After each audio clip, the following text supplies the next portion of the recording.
नमस्कार मंडळी, मी वैशाली तुम्हा सर्वांचे स्वागत करते माझ्या KSD कुकिंग विथ फन या यूट्यूब चॅनलमध्ये।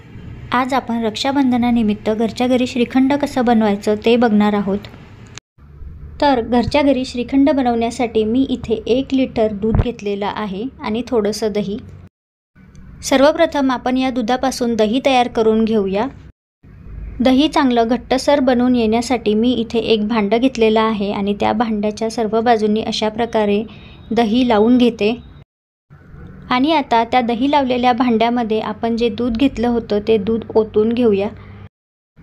दह्याचं विरजण लावण्यासाठी मी इथे 1 लिटर दूध गरम करून कोमट करून घेतलेला आहे। दूध अगदीच कोमट झालेला आहे। अशा कोमट दुधामुळे दही खूप छान तयार होतं। बाकीचं राहिलेलं जे दही होतं ते दही आपण या दुधामध्ये मिक्स करून विरजण लावायला ठेवूया। श्रीखंडासाठी आपण जेव्हा दही लावतो तेव्हा विरजणासाठी जे दही वापरतो ते खूप कमी आंबट असावं। दही दुधामध्ये छान मिक्स झालेलं आहे। आता झाकण ठेवून रात्रभर हे दही विरजण्यासाठी आपण ठेवून देऊया। सकाळी बघितलं तर या दुधाचं दही अगदी खवले खवले तयार झालेला आहे। घट्टसर असं दही तुम्ही बघू शकता।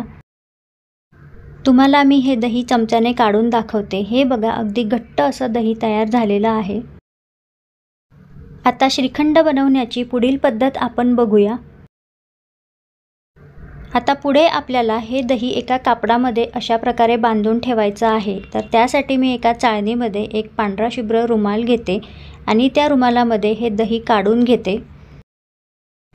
बाजारातून विकत आणलेल्या श्रीखंडापेक्षा घरी तयार केलेलं श्रीखंड हे खूप असं क्रीमी तयार होतं, कारण आपण अगदी शुद्ध असं म्हशीच्या दुधाचं फुल क्रीम दूध यासाठी वापरलेलं आहे। संपूर्ण दही या कापडामध्ये काढून हे कापड अशा प्रकारे बांधून ठेवायचं आहे।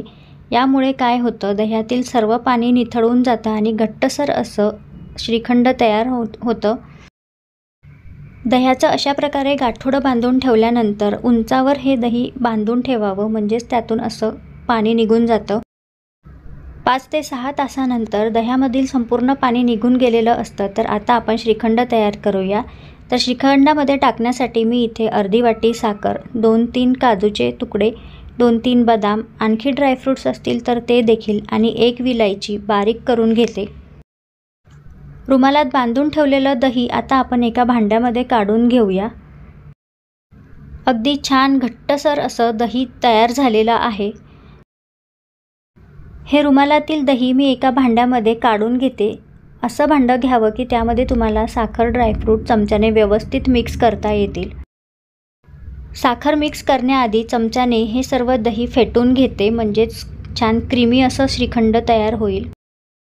आता आपण जी अर्धी वाटी साखर आणि ड्रायफ्रूट मिक्सरमधून बारीक करून घेतलेले आहे ते यामध्ये मिक्स करून परत एकदा चमच्याने व्यवस्थित मिक्स करून घेऊया। हे सर्व पदार्थ आणि दही चमच्याने किंवा रवीच्या साहाय्याने व्यवस्थित फेटून घ्यावेत, मग छान असं श्रीखंड तयार होतं। हे बघा, अशा प्रकारे चमच्याने मी साखर आणि दही एकजीव करत आहे। हे श्रीखंड बनवताना आपण कुठलेही प्रिझर्वेटिव्ह वापरलेले नाहीत किंवा कुठलेही इसेन्स वापरलेले नाहीत। अगदी शुद्ध असं श्रीखंड घरी तयार होत आहे।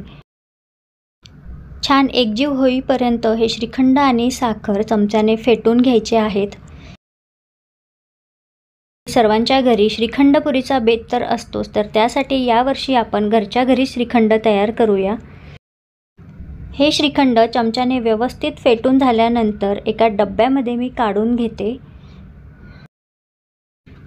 1-2 तासासाठी फ्रीजमध्ये हे श्रीखंड ठेवलं तर व्यवस्थित सेट होते आणि खाण्यास थंडगार खूप छान लागते। आता या श्रीखंडावरती आपण गार्निशिंगसाठी आणखी थोडेसे ड्रायफ्रूट्स टाकूया। डब्याला व्यवस्थित झाकण लावून हे श्रीखंड अर्ध्या 1 तासासाठी फ्रीजमध्ये व्यवस्थित सेट करून घेऊया। श्रीखंडाची रेसिपी फार सोपी आहे। अगदी झटपट तुम्ही घरच्या घरी श्रीखंड तयार करू शकता। तर आजची श्रीखंडाची रेसिपी तुम्हाला आवडली असेल तर या व्हिडिओला लाईक करा, शेअर करा आणि हा व्हिडिओ जास्तीत जास्त लोकांपर्यंत शेअर करा। अर्ध्या 1 तासानंतर हे बघा, श्रीखंड व्यवस्थित सेट झालेला आहे। आता आपण हे श्रीखंड सर्व करण्यासाठी घेऊया। घरच्याच फुल क्रीम दुधापासून श्रीखंड बनवलं तर अगदीच क्रीमी हे श्रीखंड बनवून तयार होतं. तर यावेळी ही श्रीखंडाची रेसिपी नक्की घरी ट्राय करा आणि मला तुमच्या प्रतिक्रिया नक्की कळवा.